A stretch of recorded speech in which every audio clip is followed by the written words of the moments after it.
Hi, everybody. Welcome to another episode of the Morale Booster with John Ughulu. And today I have with me a very talented guest. His name is Darren Youngstrom. Darren has so much fire in him and he would like to share with us. He helps kids transition in their careers, in their life generally. So then, Darren, thank you for joining me on the show. Hey, John, thanks for having me, man. I'm excited to be here. My pleasure. So Darren, could you please tell us a bit about yourself, who you are and what you do? Yeah, for sure. Well, I'm in the Atlanta, Georgia area in Roswell. I worked for many years for an organization called CREW, which is Campus Crusades High School Ministry, student venture. I started working with young people. I was in public schools, working with athletes and teams, and just fell in love with young people. I kind of have the gift of immaturity, so my wife sometimes likes it and sometimes doesn't. But no, women like it. That's something I've come to realize. yeah, they do kind of. And so I started working with them, and then I was asked to be the high school pastor at a church called North Point Community Church in the Atlanta area, and spent 8 years working with teenagers there, and have recently transitioned to start my own thing, creating content and curriculum and media, really to help the next generation thrive. I want to help them, figure out how to have relationships with each other, their parents, and their future. All right, that's awesome. So, do you have like an age range of children you work with? Yeah. Well, I work with anybody. A lot of times I work with parents who have young kids as they think about the future and they're like kind of planning for the future. But mostly I work with 14 to like 25-year-olds. Awesome. That's about the same bracket I work with. Yeah, because I have a nonprofit organization. It's called the John Ughulu Foundation. Mm-hmm. So typically what we do is we provide assistance. We do mentoring and coaching of children between the ages of 18 to 22. Because, at that age, that's the age where you really need to guide them so that they know exactly what they're going into or what they're getting into. Yeah, I was just talking to a friend of mine who runs a recovery house for addicts, men's recovery. It's called No Longer Bound. And he said that one of the most difficult times is when they graduate the program and they're about to launch into whatever's next. It's when they're most worried that the investment they made for that last year will be totally wasted because they went out and didn't know what to do. And I feel the same way about working with high school kids. From 14 to 18, you pour into them and you invest in them and you're like, okay, they're ready. But then that 18 to 22 season you just spoke about, it's like, oh no. Is all we just did going to be thrown away with the decisions they make over the next 4 years? Right. So it's a super important time to catch them. That's true. Yeah. So what made you go into, working with kids? Like, I don't, honestly, I don't know what made me. When I was growing up, I just was always interested in helping younger people. I don't know. I got to college. I was a big brother. Right. Big brother program. I was always that guy who was like trying to go to the elementary school and help. My summer jobs were like working with kids at different daycare centers. Right. I was always just drawn to like helping young kids. I think it's because I have the gift of immaturity. Like I really think that I'm just a young kid at heart. So I think I don't know if you think this, John, or not, but I think everybody has an internal age. And some people are born and they're just 35 years old their whole life. Like my 6-year-old daughter, I think is 35 in her own mind. She's just always up and ready to go and ready to serve. My other daughter, my 5-year-old, I think she's, maybe 12 years old in her mind. So I think I'm like 18. So I just love young people. Right. So when did you launch the program officially? Well, I just started back in March, sort of figuring out what kind of materials I could I could create in content media. So I'm working with a lot of different people right now to figure out, what the best way is to take what I'm creating and share it with the world. So, Oh, okay. yeah. So, All right. So other than this program you're having with the kids now, do you have something else you're doing? yeah. Uh, So I am working with a local church to potentially be a teaching pastor while I'm working on this. So I want to help them grow their ministry, and then I have a real. I'm working on. Got one test to take for my real estate license. oh, okay. And then my wife and I are going to work on helping people find their homes, as my wife likes to do design and kind of So I feel like we're in an entrepreneurial season of our lives right now, which is exciting. That sounds good.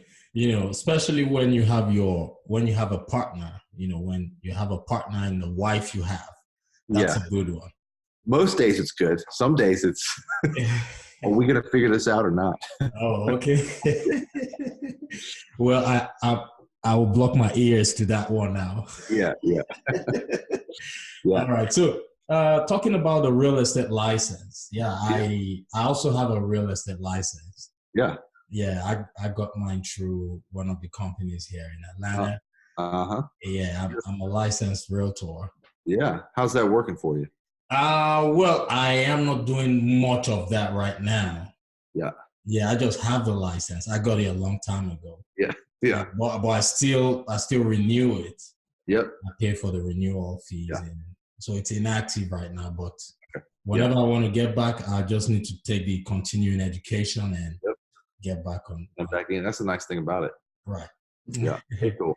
Yeah. So, well, I wish you all the best of luck in your real estate. Yeah. So it's really not as easy as people think it is. Right. Yeah. Yeah. I think we were about 30 in the class when I was taking mine, and I think only about 3 or 4 of us made it. I know. I just passed my class final the other day, but leading up to it, I think I failed every practice test leading into it. It's a lot of words and vocab and I've been there, trust me. Yeah. I know how difficult it is. Yeah. So for that reason, I just don't want to lose it. Yeah, exactly. That's why I keep renewing it. I don't want to go back through that process. You work hard to figure out how to pass that test, honestly. Yes. Yeah. Now, that's another thing I would like my viewers to understand. There are people who are good test takers. Mm-hmm. And you might not be the best test taker, but you could be the best at on the field. Mm-hmm. So a lot of people have come to me complaining about, thinking they're not good enough for what they want to go for. Mm-hmm. But I keep telling them, you shouldn't let your inability to pass the test deter you. Because if you eventually pass the test, even if it takes you several attempts, you could be the best on the field. That's exactly right. That's it. There are two different ball games entirely. Completely. My sister's a nurse. Okay. And she is not a good test taker. She failed her nursing exam multiple times. Okay. But then she finally passed it. And she got a job at the Cleveland Clinic in the cardiac intensive care unit, was a phenomenal nurse for them for years, became a traveling nurse, and is now the head of her department out in San Jose, California at the hospital. And she runs the whole show. And she's amazing. So you're exactly right. Don't give up just because you can't get through a test. You'll eventually get through the test. And you may be that may be on the other side of the test, may be exactly what you're supposed to be doing. Exactly. I've had so many clients who complain about, their kids not being good in taking tests. Mm-hmm. So I keep telling them, don't judge based on that. Because in most cases, what you do during the test might not be up to a quarter of what you need on the field. Yeah.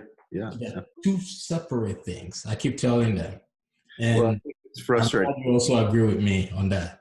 Yeah, no, I do. I think it's frustrating for people because our education system relies so much on the test, and they know in their heart that they would be good at a certain thing if they could just get past the test. Right. So that can be frustrating, I'm sure. Yes. Okay, so what are your plans for your coaching, the coaching part of you? Yeah, for sure. Well, in the coaching world, there's a few different places. Obviously, you can do corporate coaching. You can do, for me, coaching student pastors is what I really want to do. Student pastors and parents is where I want to spend most of my time because they're the ones who are working with young people the most. And I have just been so fortunate and so blessed to work under great leadership. I was working with Andy Stanley for many years Okay. and learned so much from his leadership and the leadership of the North Point community culture that I just sensed that I could help student pastors wrap their mind around how to maximize their time, their effort, be more efficient, and become better at what they do. And then I just have so many phone calls from parents over the years that went really well, where they went, "Oh, I get it," because students are one way at home, and they're another way at school, and they're another way at church, and Right. they're another way at whatever. And so parents oftentimes are blindsided by the reality of what students are really like. True. Because, John, you and I both put on our best face in front of our parents. Uh, You're very correct about that. And it's a trend, it didn't start from us and it wouldn't end. nope, Us. it'll keep happening. So I help parents relax and help them go, okay, this is not the first time this thing has come up. Here's a couple ideas to help you get through it, get past it, and make things go well. So typically, what do you encourage kids to do? Like for me, I teach them the importance of writing down things. Mm-hmm. A lot of people do not know the importance of writing down. Mm-hmm. Yeah, when you have goals and you write them down with realistic timelines, Mm-hmm. then it's easier for you to achieve those goals. Mm-hmm. So what I do is I teach kids this importance, and it really works. Mm-hmm. So what about you? What exactly do you do with them? As in, how do you help them set goals? Yeah, well, for me, a lot of it is situational. I could be called into any kind of situation where a family is saying, "Hey, my son or daughter is struggling with X," and so first, my goal is to understand where the young person is in their life. What are they struggling with? What are they dealing with?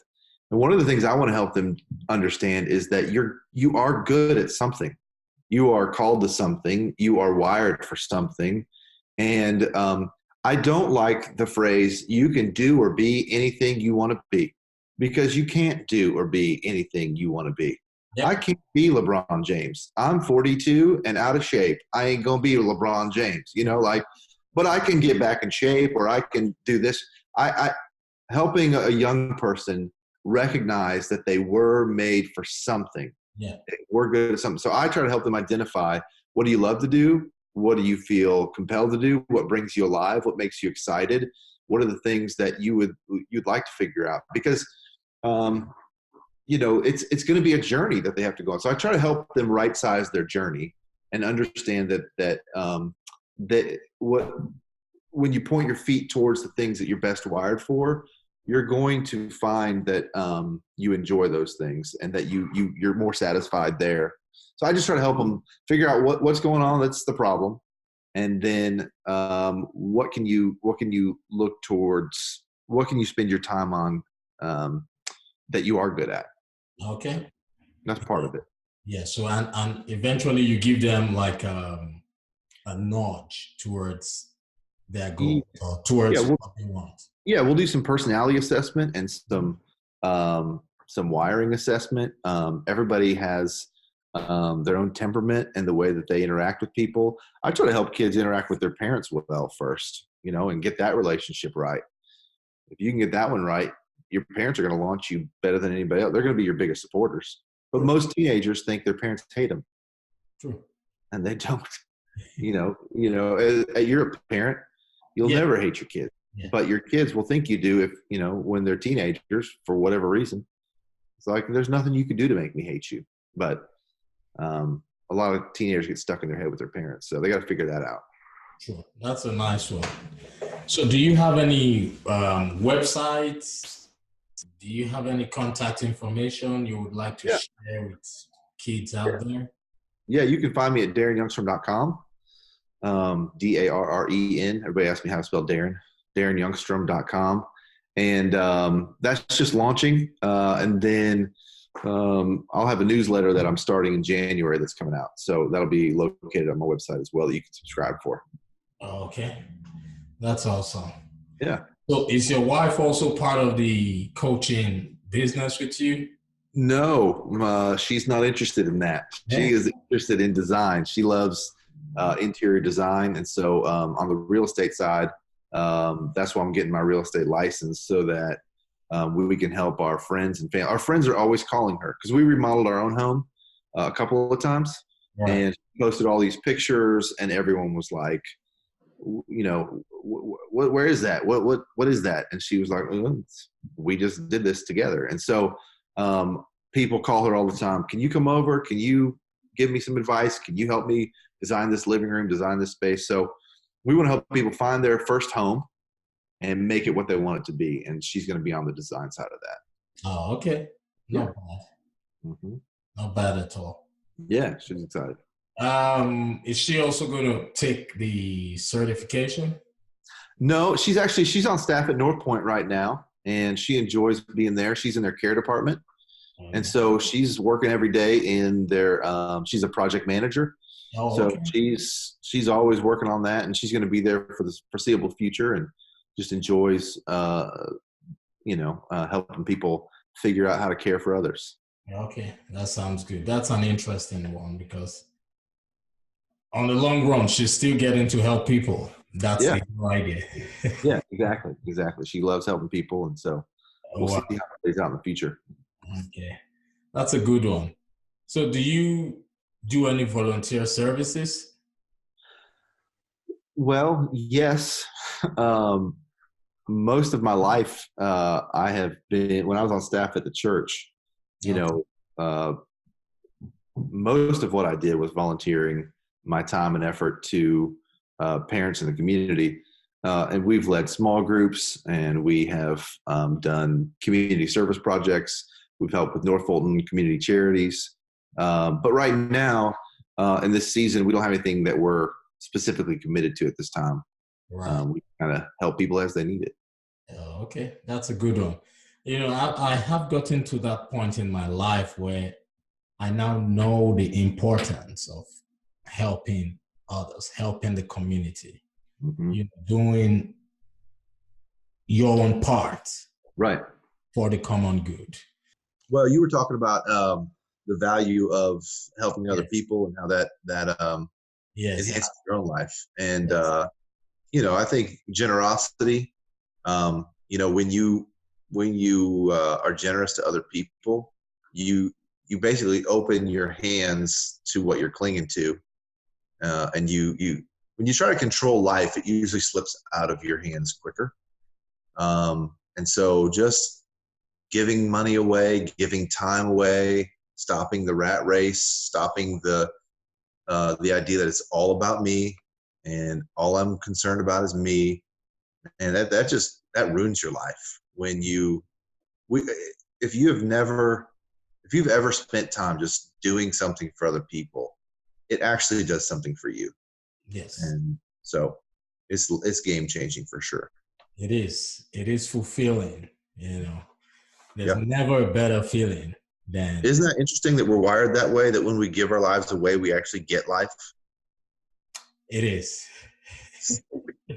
You wouldn't think it. And it took me a while to really figure that out. But what matters is when you're able to discover who you truly are, the ability for you to take action to make things right is what matters. I keep telling people it's never too late to do anything. Yeah. Yeah. Yeah. You hear stories about people who go back and get their medical degree at 65 years old or something like that. Right. Yes. My mom is a typical example of that. Yeah. At a point, she got bored because she is in her 60s right now, late 60s. She got bored at a point and she had to go back to school to start all over. Mm. So if she could do that, I don't have any excuse. Yeah. What's your excuse for not chasing the dream? I only have a bachelor's, so I don't have any excuse not to go further. Yeah.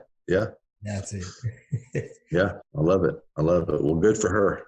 All right. So, and in this day and in this world, education is paramount. It does not necessarily have to be within the four walls of a university. Right. Just acquiring knowledge. It could be acquiring some useful skill sets. Mm-hmm. It could be acquiring some certifications. Just keep utilizing the neurons, because so many neurons. And when you do not try to broaden your horizon, then make those things really useless. Right. Yeah. Oh yeah, there's a lot of young kids out there that are getting educated on how to edit film, how to create better movies. Yeah. They're not going to any university to do it. Yeah. Some of them are sitting in their basement or their bedroom cranking it out, and they're going to be leaders in the field, but they're learning. That's it. So just keep learning. I keep telling people out there. So whatever you do, just keep acquiring knowledge. It does not necessarily have to be through the university. Right. Whatever you're good at, go for it. Go get the certifications. Go get a mentor. Get somebody who can coach you, who can be your mentor and guide you, so you don't make the mistakes that you made in the past. Right. Yep. So what's your take on mentorship? Well, I mean, my take is that it's entirely necessary. I mean, if you want to go somewhere and you don't know how to get there, you're not going to make it, I mean, or you're going to make it a really hard, long, difficult journey. Mentorship really is, it's a way to make the journey more enjoyable, to make the journey more predictable, and to find your way faster. I mean, you can go further faster with a mentor. Right. So I need one, you need one. We all need somebody to coach us, to get us further down the road. I mean, you wouldn't have joined the middle school basketball team if it was coachless. It'd have been ridiculous. That's true. So we've needed coaches our whole life. Why do we think that we graduate from college and all of a sudden we don't need a coach anymore? I mean, of course we do. Everyone does. We do. That's the importance of also having counselors and life coaches. People do not understand what a life coach can do for them. Yeah. Well, having a life coach, just helps you be more accountable for your actions. It puts you in check. Absolutely. You're just going to sit there and dream all day if you don't have somebody going, did you do it yet? Did you move? Nobody ever does anything tomorrow, but everybody thinks they will. Tomorrow's never had one thing done on it. Every action that ever has happened when? Today. But we say I'll do it tomorrow, but we never get there because nobody does anything tomorrow. Right. Everybody does anything today. Right. Okay, so for my viewers who are actually watching this program, what advice would you have for, let's say, those kids who feel they are not good enough? Those who've been trying their utmost best and they never get any form of appreciation from people. What's your advice to them? Well, I think I would encourage them to figure out what voice they're listening to and who told them that. Because we often believe a lot of lies in our brain. Exactly. That we've made up ourselves. And I've done that myself where I'm like, well, I guess I'm no good because of whatever. And that voice is a lie. And we have to take those thoughts captive. We have to control them. And we have to say, no, that's not true.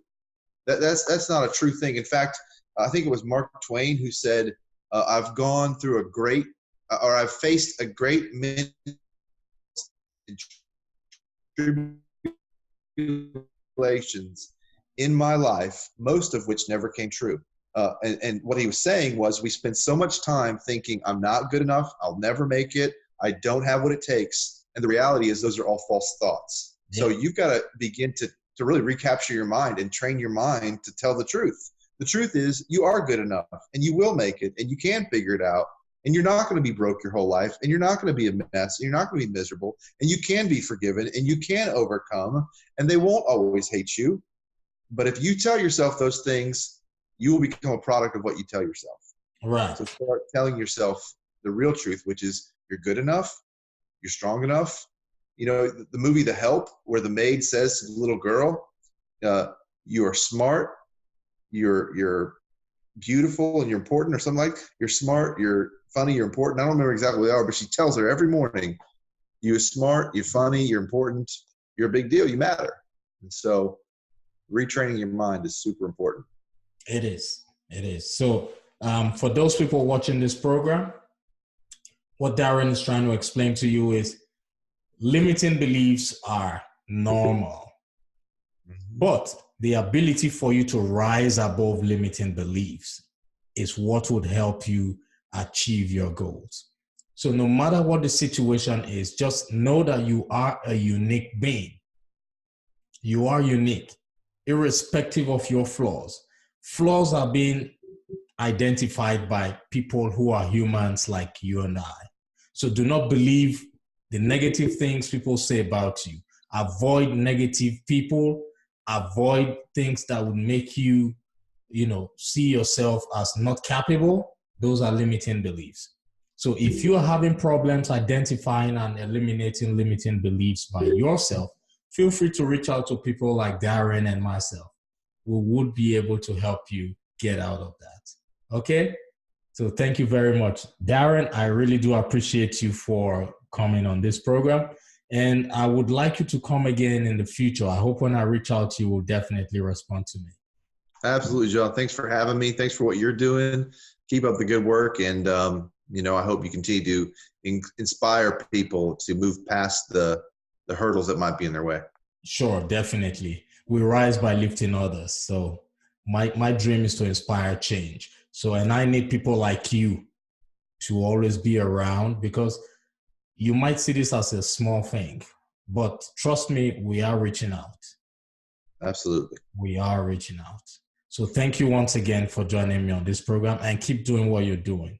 God will surely bless you. Absolutely. Thanks for having me, man. Thanks.